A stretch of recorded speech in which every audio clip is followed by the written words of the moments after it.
sirna qubee bocuuf kaasee ganama waa'ee qaroomaa. Giriik, Ijiptiif Meeroo'ee kuush gurraacharraa hangarooma. Voolkaanoon ogumaa dho'ee addunyaaf abdii qoraase. Burqituun beekumsaa burqee sammuun argaa dheebuu baase. Duruma duriirraa kaasee gaafa kalaqa ganama. Dooniin galaa kana baatu sibiilatu hin taane nama. Jabanas dilbiin beekumsaa keessumaa kan ilma namaa. Pilaaneetii salgan keessaa dachee qofarratti argama. Namni baratee wal barsiisee burqaa beekumsaa qote. Dhagaadhaan mana ijaaree gaaddisa isaa boqote. Muka walitti rigee cimee bobeeffate. Baalaaf jirbii gudunfee qullaa dhoksuuf uffate. Darbaa darbii dabarsee dhalootaaf karaa hiree isarra rakkoo ta'u kaleessa yaadee fure.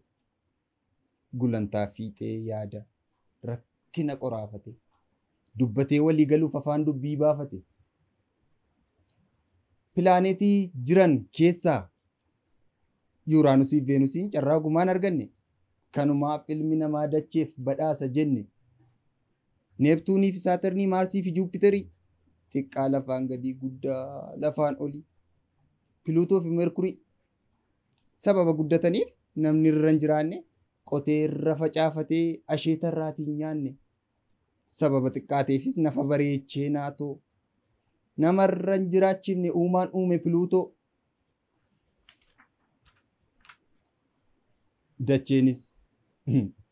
Dacheenis sababuma diriirteef tarree sadeessoo riirteef hin taane gologuma kan tolee tolche nama. Gariin gaarii qoratee dhukkubaaf qorsa argate. Ampuulii ifu tolchee dukkana qilee gate. Taatee taasisee darbeef qubee qubaan katabee mana kitaabaa seenaa ol ijaaruu jalqabe. Xiyyoo xiyyaaraa tolchee sibiilaaf koola baasee gubbaa duumessaa ga'e. Gubbaa duumessaa ga'ee hurrii addaan facaase. Shimbira ribaa kaase. Qisaasa yeroo hir'isuuf konkolaataa kalaqee funyaan ishee keessa taa'ee mana fira isaa dhaqe. Ga'umsa isaa gurguree rakkoof hin jilbeenfanne. Sammuu guutee uumameen ati hin dandeessu hin jenne. Isa ofiif keessa taree barreeffamaan qixeesse. Dhaloota darbee dhufuuf wabeeffannaaf mijeesse. Beekumsis quuqee mutee biqiluuf hudhe. Kanumaaf artisti Dookter Alii Birraan barnoota ammas barnootaa jedhe. Sammuun kaleessaa irraa fidee dhalootaaf kenne. Yaalee dadhabee ani hin danda'u hin jenne. Namnis bineensota irraa yaaduudhaan erga caale. Tulluu beekumsaa yaaba waan gochuu yaade yaalee.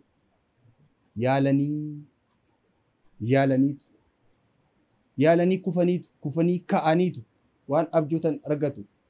Malee akkasittiin qurupheen foon hin taatu. Dirree beekumsaas garaa kitaabaa jira. Kanumaaf xiqqaaf guddaan baallee kitaabaan jira. Waxabajjii 2012 Abdii Haftee Qajeelaa galmeen maxxanfamanirra.